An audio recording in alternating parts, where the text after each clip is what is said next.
దిగాడు, సముద్రం లోపలికి వెళ్ళాడు, ఒక నెమలి పెంచి వచ్చాడంట ద్వారక. 10 సంవత్సరాలు ఈ బీగావు కదా, నువ్వు ఒక్కడో నెమలి పెంచి ఇవ్వడం ఎందుకు, నువ్వు ఒక్కడో ఇవ్వడం ఎందుకు, మేము కూడా చూస్తాం కదా.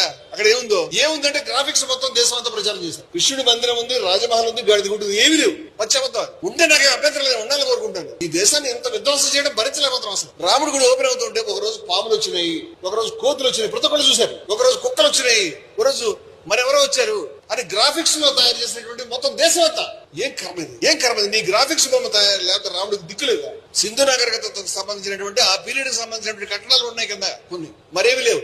అవి ఏనాటికి కూడా ఇప్పుడు నాకు అనుమానంగా ఉంది. అసలు ఇండస్ సివిలైజేషన్ మన కళ్ళ ముందు దున్ని పారేశారు. ఇప్పుడు ఇండస్ సివిలైజేషన్ అంటే ఎవరికి తెలియదు. సింధు నాగరికత ప్రపంచపు అత్యంత ప్రాచీనమైన నాగరికతలో ఒకటి. ఇవాళ సింధు నాగరికతకు సంబంధించినటువంటి వివరాలు మనకేం తెలియదు. ఇప్పుడు ఈ దరిద్రులు వచ్చిన తర్వాత ఏది నిజం ఏది అబద్ధం తెలియకుండా చేస్తారు. ఇండస్ సివిలైజేషన్ సింధు నాగరికత అనేది ఉంది, వేదం అనేటువంటిది ఉన్నది, ఉపనిషత్తు అనేటువంటిది ఉన్నది, ఇవేమి తెలియవు. ఆ తర్వాత వచ్చినటువంటి పురాణాలు వీళ్ళకి దొరికినాయి. ఈ పురాణాలతో వీళ్ళు తయారు చేస్తున్న కథలు వింటే అక్కడ ఆఫ్ఘనిస్తాన్, అమెరికాలో కూడా రాముడే పరిపాలించాడు, యూరోప్ లో కూడా పరిపాలించాడు. మొన్న అక్కడ కొండ పెంచి దొరికింది. ప్రపంచంలో 60,000 క్రితం విగ్రహం దొరికింది.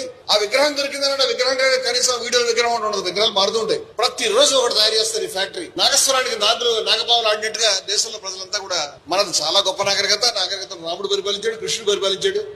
వీళ్ళకి హిస్టరీకి, చరిత్రకి, పురాణానికి, ఫిక్షన్ కి దేనికి తేడా తెలియదు. దొంగల రాజ్యం చేస్తారు. మొన్నటిదాకా ఏం చెప్పారు, రామ్ సేతు అనేటువంటిది ఉంది కింద అంతా కూడా కాంగ్రెస్ గవర్నమెంట్ అది లేకుండా చేసింది, లేకపోతే దాన్ని కూలగొట్టేసింది, లేకపోతే మొత్తం ఉంటే నాశనం చేస్తుంది. 10 ఏళ్ళు పరిపాలించాడు. ఎక్కడుంది చూడొచ్చు, దాన్ని చూపించవచ్చు కదా, నేను చూద్దాం అనుకుంటాను. అది మానవ నిర్మిత కట్టడం అని నిరూపించడానికి మీకు 10 సంవత్సరాల టైం సరిపోలేదు. మీరు ఏం పరిశోధన చేస్తారంటే ఏం చేయలేదు. పైపెచ్చు దాన్ని శుభ్రంగా డ్రెడ్జింగ్ చేసుకోమని ఇలా స్థానిక తమిళనాడు బీజేపీ అక్కడ ఓటు కూడా వేసింది. దీని వీళ్ళ ఫేస్ చాలా విచిత్రమైన ఫేస్ లేదు.